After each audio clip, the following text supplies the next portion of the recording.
இன்றைக்கு பொது காலத்தின் 20ஆம் வாரம் ஆகஸ்ட் மாதம் 22ஆம் தேதி வெள்ளிக்கிழமை. இன்று அரசியான புனித கன்னி மரியாளுடைய பெரும் விழா.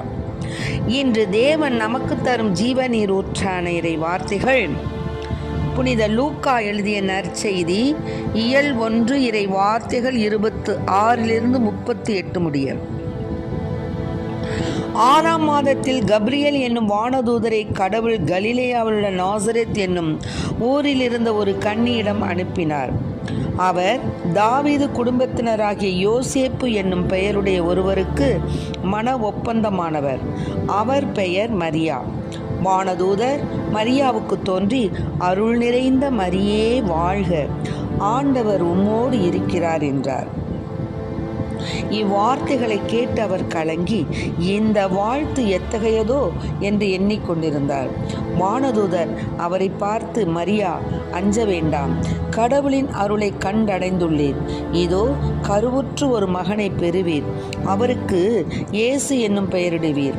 அவர் பெரியவராயிருப்பார், உன்னத கடவுளின் மகன் எனப்படுவார். அவருடைய தந்தை தாவீதின் அரியணையை ஆண்டவராகிய கடவுள் அவருக்கு அளிப்பார். அவர் யாக்கோபின் குடும்பத்தின் மீது என்றென்றும் ஆட்சி செலுத்துவார். அவருடைய ஆட்சிக்கு முடிவே இராது என்றார்.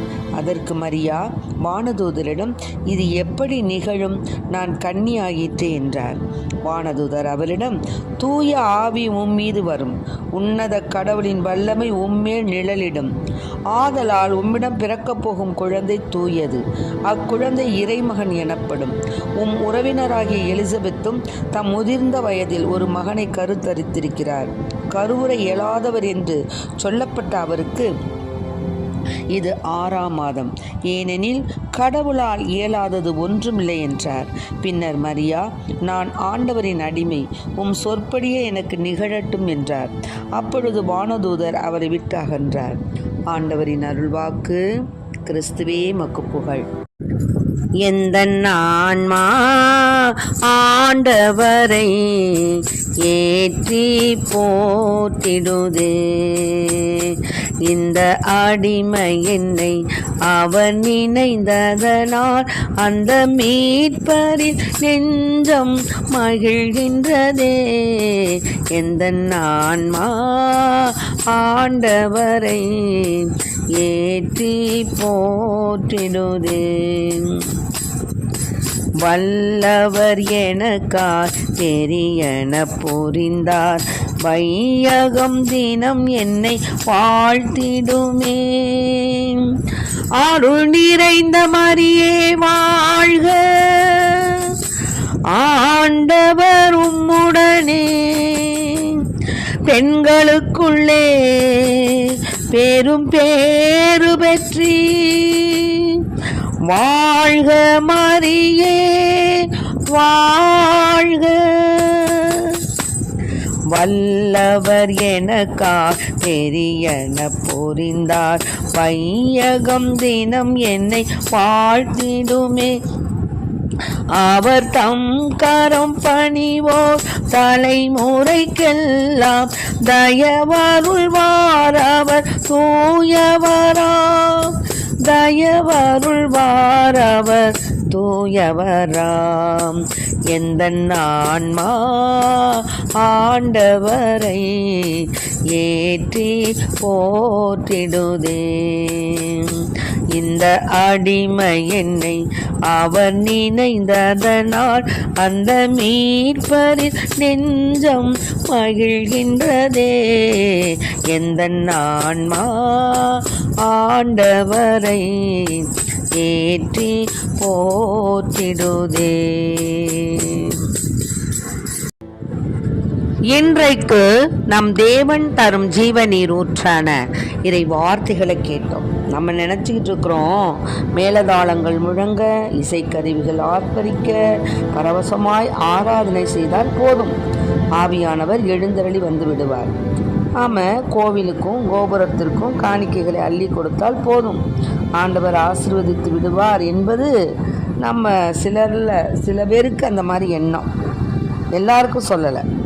ஆராதனையும் காணிக்கையும் ஆண்டவரை அப்படியே மனசை குளிர்ச்சி படுத்திடும் அப்படின்னு நினைக்கிறது தப்பு.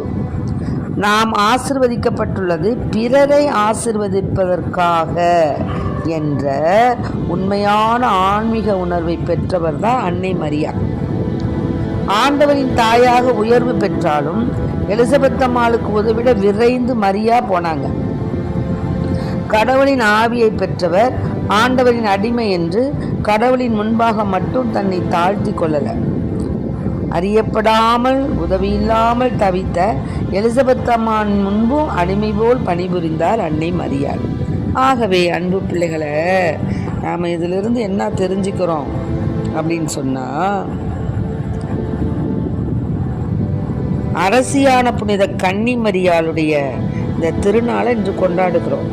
விண்ணேற்பு பெருவிழா முடிஞ்ச 8ஆம் நாளுக்கு பிறகு அன்னை மரியாளை அரசி என்று நாம் கொண்டாடுகிறோம். நம்முடைய தேவனுடைய திருவுளத்தை நிறைவேற்றி இந்த படைப்புக்கெல்லாம் அரசராக திகழ்பவர் ஆண்டவர். அவரை போன்றே தலை சிறந்த பங்காற்றிய அன்னை மரியாளும் ஒரு அரசி என்பதே திரு அவை நமக்கு கொடுத்திருக்கும் ஒரு விளக்கம். ஆகவே இந்த திருவுளத்திற்கு ஏற்ப அன்னை மரியாள் தன்னை ஆம் என்று சொன்னதினால் அவளுக்கு இத்தகைய பேர். தன்னை ஆம் என்று சொல்லாமல் இருந்திருந்தால் அன்னை மரியாள் அந்த ஒற்றை சொல் வாயிலாக, ஆம் என்ற அந்த ஒற்றை சொல் வாயிலாக தன்னுடைய மீட்பின் அடிநாதம் முழுமைக்குமான மகிழ்ச்சியையும் அமைதியையும் அவர் தன்னிடத்தையும் வச்சுக்கிட்டாரு. ஆண்டவருக்கும் தன்னை கீழ்ப்படுதல் உள்ள பிள்ளையாக தன்னை மாற்றி அமைத்து கொண்டார். அதனால அன்னை மரியாள் அடைந்திருக்கும் பேரு அவரது உயர்ந்த உள்ளத்தால் அவருக்கு கிடைக்கப்பெற்ற பெரும் பேரு. ஆகவே நாம் அன்னை மரியாளைப் போல பிறருக்கு உதவ வேண்டும் அப்படிங்கின்ற உயர்ந்த உள்ளம் கொண்ட இறை பணியாளர்களாக வாழ்ந்திட அன்னை மரியாளிடம் வரம் கேட்போம். ஆமேன்.